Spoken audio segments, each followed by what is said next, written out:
యేసు ప్రభు చెప్పినట్లుగా ఇదిగో రాకడ సూచనలు దగ్గర పడుతున్న ఈ సమయంలో మన విశ్వాసాన్ని మనం కాపాడుకోవాలి, మన రక్షణను మనం కాపాడుకోవాలి, మన నిరీక్షణను మనం కాపాడుకోవాలి. ఇదిగో దేవునికి ప్రాముఖ్యత ఇవ్వాలి. నోవాహు దినాల్లో ఏం చేశారు వాళ్ళు?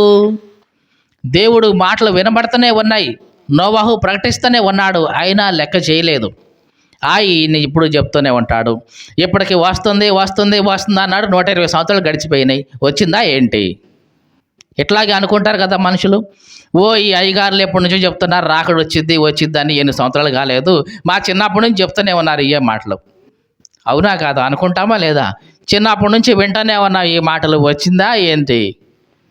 వీళ్ళు అంతే అనుకున్నారు. నోహు కాలంలో మా చిన్నప్పటి నుంచి చెప్తూనే ఉన్నాడు ఈయన వస్తుంది వస్తుందని, ఏమొచ్చింది అని వదిలేస్తారు.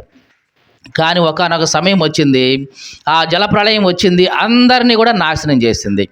నోవాహు కుటుంబం తప్ప అందరూ నాశనం అయిపోయారు. ఈ మాటలు వింటున్న నా ప్రియ సహోదరి సహోదరుడా, మరి ఈ అంత్య దినాల దగ్గర పడుతున్నప్పుడు, దేవుని రాకడ వచ్చినప్పుడు కనీసం నీవు నీ కుటుంబం అంతా రక్షించబడతారా? బయట వాళ్ళ సంగతి పక్కన పెట్టేసే కాసేపు, నీవు నీ కుటుంబం నీ పిల్లలు నీకున్న నీ కుటుంబం వరకన్నా సరే రక్షించబడతారా లేదా? ఇది మనలో మనం పరీక్షించుకోవాలి.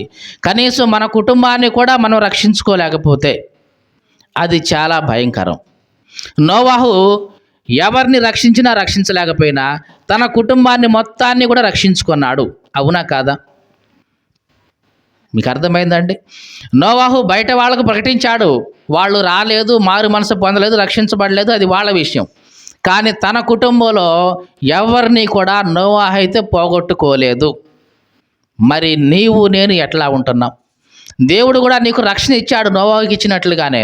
మరి నీవు నీ కుటుంబ సభ్యుల కోసం, నీ కొడుకు కోసం, నీ కూతురు కోసం, నీ భర్త కోసం, తర్వాత నీ ఇంటి వారి కోసం ప్రార్థన చేసి వారిని రక్షించుకుంటున్నావా? ఎవరినో పక్కన పెట్టేసి కాసేపు నీ కుటుంబంలో నీ పిల్లల్ని నీవు రక్షించుకోగలుగుతున్నావా?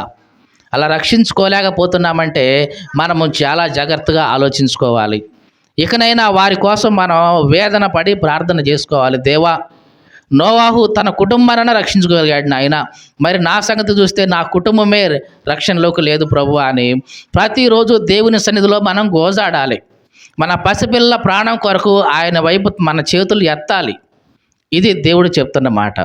మరి మనం ఎటువంటి బలం పొందబోతున్నాం? మీకు అర్థమైందండి?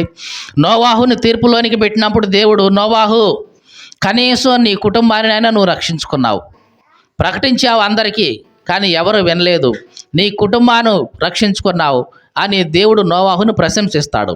అవునా కాదా? మరి మనం కూడా దేవుని సన్నిధిలో తీర్పు పొందబోయేటప్పుడు మరి దేవుడు మనల గురించి కూడా ఈ మాట చెప్తాడా? బయట వాళ్ళ గురించి పక్కన పెట్టేసి కనీసం నీవు రక్షణ పొందిన తర్వాత ఇదిగో నీ భర్తను రక్షించుకున్నావు, నీ పిల్లలను రక్షించుకున్నావు, ఇదిగో నీ కుమారుని నీ కుమార్తెలను వీళ్ళని రక్షించుకున్నావు, అదే చాలు, ఇదిగో నీకు బహుమానం అని దేవుడు ఇవ్వగలడా? అలా ఇవ్వలేకపోతున్నాడంటే మనల్ని మనం పరీక్షించుకోవాలి. ఇకనైనా దేవుని సన్నిధిలో ప్రార్థించుకోవాలి, ఆయన్ను మనం చేర్చుకోవాలి.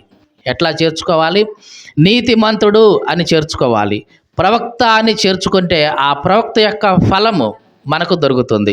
ఆ ఫలం మన కుటుంబంలో పనిచేస్తుంది, మన బిడ్డల మీద పనిచేస్తుంది, మన యజమానుల మీద పనిచేస్తుంది, మన భార్యల మీద, భర్తలందరి మీద ఆ ఫలం పనిచేస్తుంది.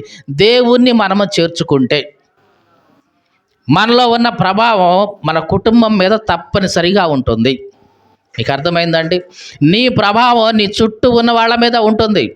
నీవు దేవునికి విధేయత చూపించావా, ఆ ప్రభావం నీ చుట్టూ ఉన్న వాళ్ళ మీద ఉంటుంది.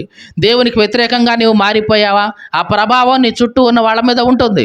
యోనా విషయంలో దేవునికి వ్యతిరేకంగా పోతుంది ఎంతమంది? యోనా ఒక్కడే దేవునికి వ్యతిరేకంగా వెళ్ళినాడు, కానీ ఆ యోనా వల్ల ఆ ఓడలో ఉన్న వాళ్ళందరికీ ప్రమాదం వచ్చింది. అవునా కాదా? చెప్పండి, అవునా కాదా అండి? యోనా ఒక్కడే దేవుని మాటకు వ్యతిరేకంగా వెళ్తున్నాడు, అయినా సరే ఆ యోనా ఒక్కడి వల్ల ఆ కుటుంబం అది ఆ ఓడవలో ఉన్న ప్రతి ఒక్కళ్ళ మీదకి ఏమొచ్చింది? ప్రళయం వచ్చేసింది, తుఫాను వచ్చేసింది. మరి యోనా గనక మంచిగా దేవుని మాట విన్నట్లయితే ఆ చుట్టూ ఉన్న వాళ్ళందరి మీదకి ఆశీర్వాదం వచ్చేదా రాదా? వచ్చేదండి. ఉదాహరణకి యోసేపు జీవితాన్ని మనం చూస్తే, యోసేపు పోతీఫర్ ఇంట్లోకి వెళ్ళాడు. యోసేపు దేవుని భయం కలిగిన వాడు, భక్తి కలిగిన వాడు. పోతీఫర్ ఇంట్లోకి వెళ్ళాడు, అక్కడ అంతా ఆశీర్వాదమే. అవునా కాదా? పోతీఫర్ ఇంట్లోకి వెళ్ళగానే ఆ ఇల్లంతని దేవుడు దీవిస్తానే వచ్చేసాడు. అనుకున్నాడు పోతీఫరు, ఇతను ఎవడో కానీ, ఇతను అడుగుపెట్టిన ప్రతి చోట ఆశీర్వాదం వస్తుంది, ఇతను ఏ పని చేసినా ఆశీర్వాదం వస్తుంది, ఇతని దగ్గర ఉంచుకుందాం అని యోసేపుని అధికారిగా చేశాడు తన ఇంట్లో. మళ్ళీ ఏదో నింద వేశారు, మొత్తానికి మళ్ళీ యోసేపుని జైల్లో పడేశారు. జైల్లో పడేసిన ఆ చుట్టూ ఉన్న వాళ్ళందరికీ ఆశీర్వాదకరంగానే ఉన్నాడా లేదా? ఉన్నాడా లేదా? చివరికి ఆ జైలర్ కూడా యోసేపుకి బాధ్యతలు అప్పగించి, అయ్యా నువ్వు చూసుకో అందరినీ అని బాధ్యతలు అప్పగించాడు. ఈ రకంగా నిజంగా దేవుని భయము భక్తి మనలో ఉంటే మన ప్రభావం చుట్టూ ఉన్న వాళ్ళందరి మీద కూడా ఆశీర్వాదాన్ని తీస్తుంది. అలా కాకుండా దేవునికి వ్యతిరేకంగా మనం ఉంటే ఆ ప్రభావం చుట్టూ ఉన్న వాళ్ళ మీద కూడా కీడు తీసుకొస్తూ ఉంటుంది. కాబట్టి నిజంగా మన కుటుంబంలో భయము భక్తి కలిగి ఉంటే మన ప్రభావం వలన ఆ చుట్టూ ఉన్న వాళ్ళందరి మీద కూడా, మన కుటుంబం మీదకి, మన పిల్లల మీదకి కూడా దేవుని ఆశీర్వాదం వస్తుంది. దేవునికి స్తోత్రం కలుగును గాక.